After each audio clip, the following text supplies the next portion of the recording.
No dimensionamento de fundações superficiais, em específico a gente tratando de sapatas ou até bloco de fundação, pode-se pensar, a gente precisa se preocupar com os recalques, que são justamente as deformações decorrentes da aplicação do carregamento aqui na base da minha sapata.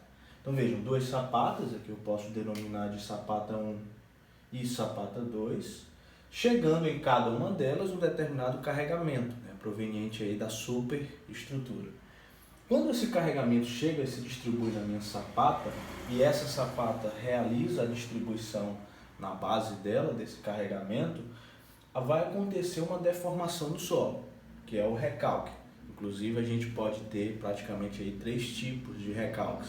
O recalque imediato, que é um recalque, como o próprio nome já diz, que acontece em até poucos dias, no máximo. Temos o recalque por adensamento, comum em argilas saturadas, e também nós temos o recalque secundário, que aí tem muito a ver com a fluência, é muito comum em solos orgânicos, que vai haver algum processo químico, enfim. Mas o que é importante vocês entenderem? Quando essa sapata ela recalca, a gente chama de Rho1, que é o chamado recalque absoluto da sapata 1. Da mesma forma, acontece um outro recalque, Rho2, que é também um recalque absoluto da nossa sapata aí 2.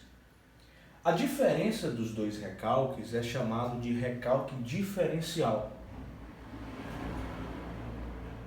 no qual é Rho2 menos Rho1. Inclusive, esse recalque diferencial é que um recalque que a gente deve se preocupar, porque não vai ser muito danoso se essas duas sapatas recalcarem de forma uniforme. O problema é se elas recalcarem de forma diferencial, ou seja, uma está recalcando mais do que a outra, aí o problema é maior.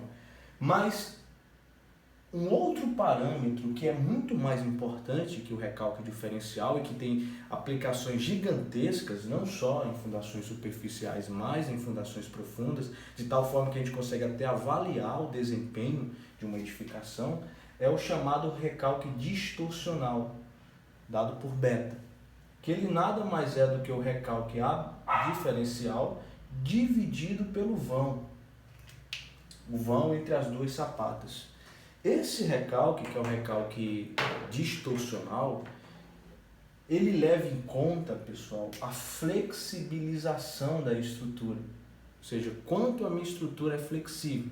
Quanto maior a distância ou vão entre as sapatas, mais flexível é a minha estrutura e, portanto, ela suporta mais recalque diferencial.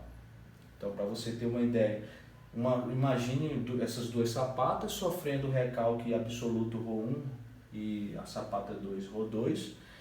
Quando elas deformam e eu levar em conta o vão, a depender desse vão, desse L entre as duas sapatas, minha estrutura pode ou não resistir. Então, se eu tiver sapatas bem juntinhas, isso vai ser ruim, porque o recalque distorcional, né, que leva em conta o vão, ele me diz que quanto menor esse vão, pior a resposta para a minha estrutura. Então vai acontecer fissura, vai acontecer trincas, né, ou qualquer outro tipo aí de manifestação patológica na minha estrutura. Enquanto se ela fosse bem afastada, né, ela não teria esse problema. Então o recalque distorcional é um parâmetro muito importante, inclusive eu já falei algumas vezes, né, aqui no canal, e vocês podem ver nessa imagem que está aparecendo aí para vocês, que a depender do nível do recalque distorcional, eu consigo entender o que minha estrutura de resposta, né, para a minha estrutura vai acontecer. Se vai acontecer uma fissura, uma trinca.